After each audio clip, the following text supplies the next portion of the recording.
Assalamualaikum warahmatullahi wabarakatuh. Ketemu lagi layar desktop bersama saya Andrian Nugraha. Dan kali ini kita akan bahas sebuah AIO water cooler ya, yang menutupi badan saya ini. Sebuah AIO water cooler dari Aerocool, yaitu Aerocool Pulse L240F RGB liquid cooler with RGB fans. Ini adalah sebuah water cooler atau AIO water cooler kelas menengah lah ya, bisa dibilang, yang mungkin akan menjadi salah satu opsi yang bagus buat teman-teman di rumah. Sebelum kita mulai review ataupun pembahasan mengenai AIO yang satu ini, bagi teman-teman yang belum subscribe channel layar desktop, bisa diklik dulu tombol subscribe-nya dan juga loncengnya sekalian untuk support terus channel ini ke depan agar lebih berkembang lagi. Oke, kita yang pertama buka dulu nih ya, unboxing dulu apa aja sih yang ada di boxnya untuk sebuah AIO water cooler yang cukup keren dari Aerocool ini.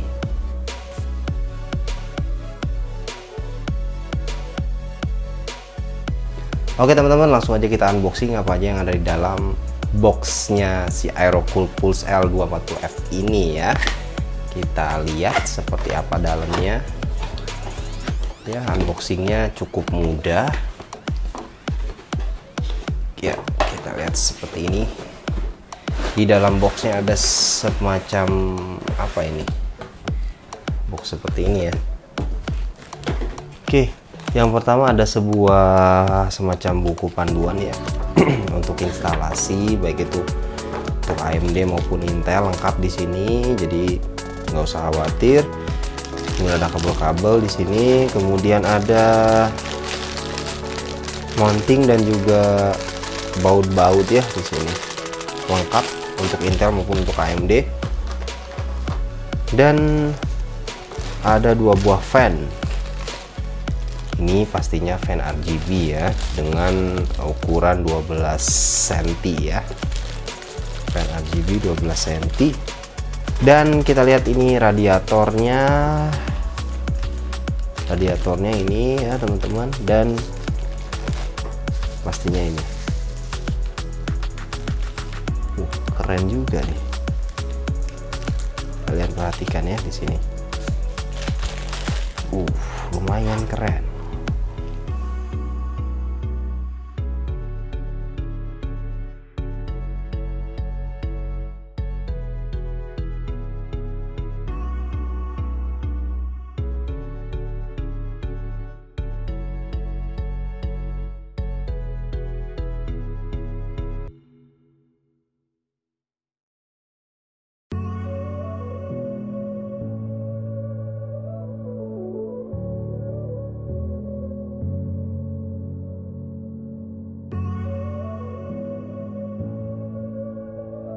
Oke teman-teman, Aerocool Pulse L240F ini kita udah rakit di sini ya, dan kita lihat tampilannya ya, appearance-nya cukup keren sih ya kalau kita lihat di sini. Dan ada satu hal yang menarik di sini, dimana RGB yang ada di water block-nya itu kita bisa ubah-ubah. Jadi ada 8 pilihan lighting effect di situ ya, yang mana kalau kita ubah-ubah kita tinggal pencet aja seperti ini.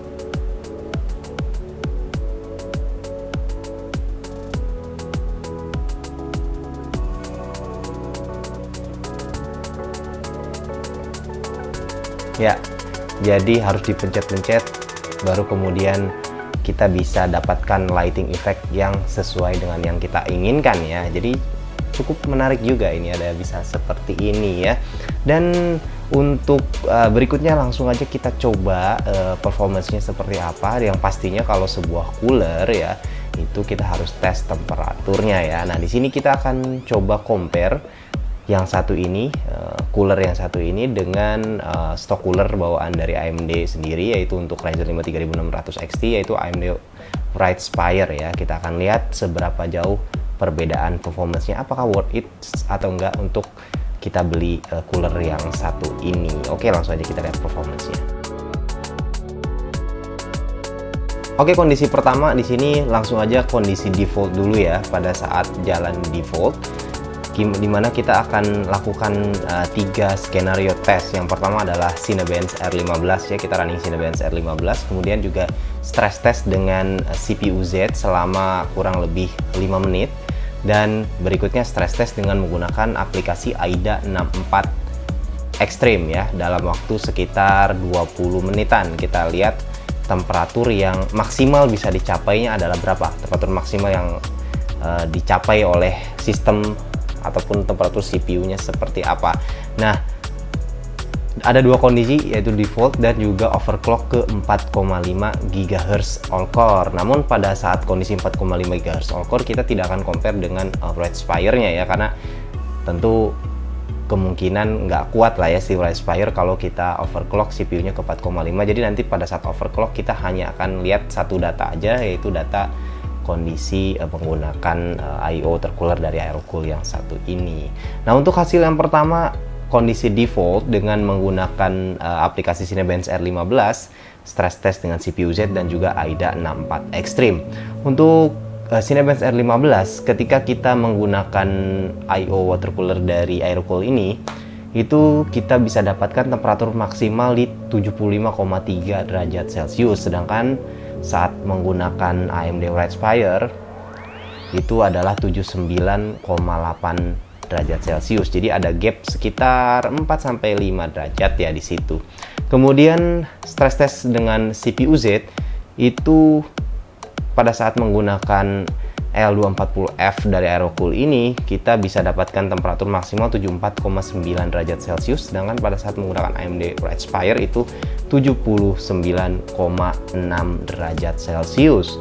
Dan yang terakhir, saat stress test dengan AIDA 64 Extreme, ketika kita gunakan Pulse L240F kita dapatkan temperatur maksimal 68 derajat Celcius, sedangkan saat menggunakan AMD Raspberry ada di 74 derajat Celcius. Jadi secara kondisi default itu improve pastinya ya, selisih sekitar 4-6 derajat Celcius lebih bagus daripada AMD Raspberry ya, daripada cooler bawaan dari AMD. Berikutnya kita lihat ketika kita overclock Ryzen 5 3600 XT ini ke 4,5 GHz all core seperti apakah hasilnya. Ya, ketika kita jalankan Cinebench R15 itu temperatur maksimalnya menyentuh 87,6 derajat Celcius, temperatur yang cukup tinggi ya.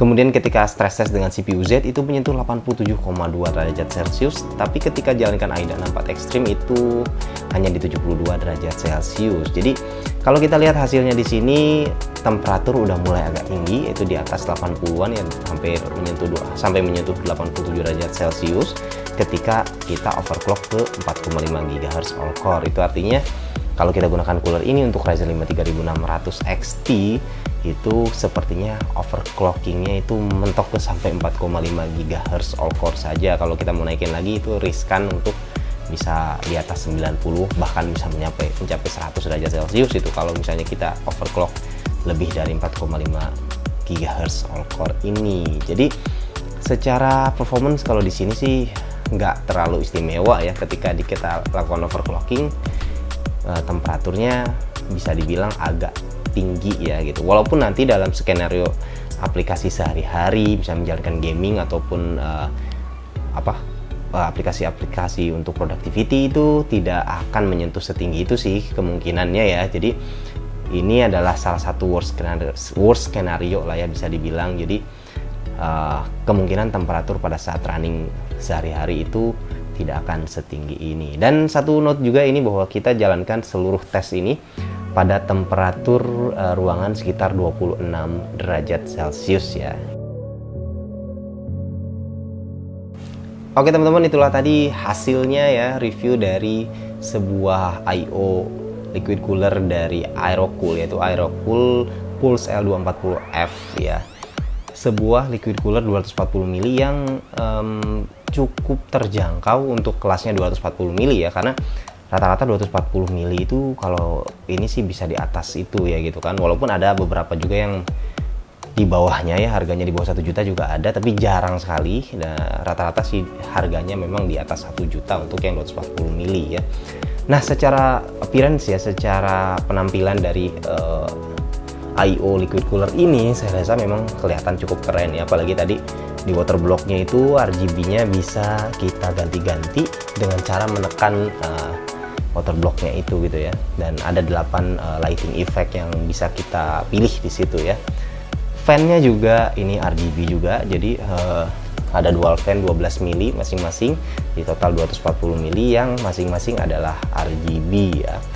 Tapi kalau secara performance bagaimana? Nah, secara performance di sini saya menilai sebenarnya cooler yang satu ini punya gap dengan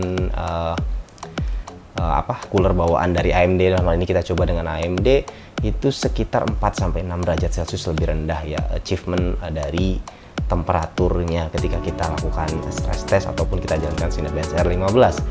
4-6 derajat Celcius itu kalau kita bandingkan sih memang kalau dibilang worth it atau enggaknya sih sebenarnya ada beberapa cooler yang harganya lebih murah tapi bisa achieve seperti ini juga. Jadi secara performance ini nggak terlalu istimewa tapi secara appearance ini bagus gitu. Jadi buat teman-teman yang mungkin pengen PC-nya kelihatan keren dan kalian nggak butuh overclocking terlalu tinggi ya ini bisa jadi pilihan. Tapi kalau kalian memang punya rencana untuk overclocking ke depan untuk cukup tinggi nih, misalnya dengan kelas 3600 XT ini kalian pengen overclocking agak tinggi, itu saya sih nggak terlalu merekomendasikan ini. Tapi kalau misalnya kalian hanya jalan default aja atau overclocking ringan, ini sih cukup ya, udah lebih dari cukup.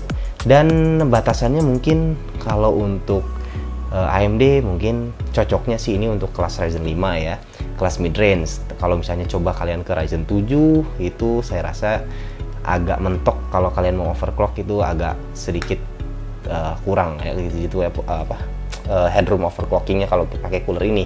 Tapi kalau untuk jalan default sih pastinya aman ya gitu ya. Untuk cooler yang satu ini sudah lebih dari cukup gitu kan. Overclock mungkin ada tapi headroomnya lebih sedikit lah ya, headroom overclockingnya kalau pakai cooler yang satu ini gitu. Jadi cocoknya untuk CPU kelas mid range misalnya Ryzen 5 ataupun kalau dari Intel Core i5 saya rasa ini masih cukup untuk bisa diandalkan ya. Nah itu aja mungkin teman-teman untuk video kali ini, mudah-mudahan bisa memberi manfaat buat teman-teman di rumah. Terima kasih teman-teman sudah menonton, jangan lupa untuk like, share, dan juga subscribe. Sampai jumpa di video berikutnya. Assalamualaikum warahmatullahi wabarakatuh.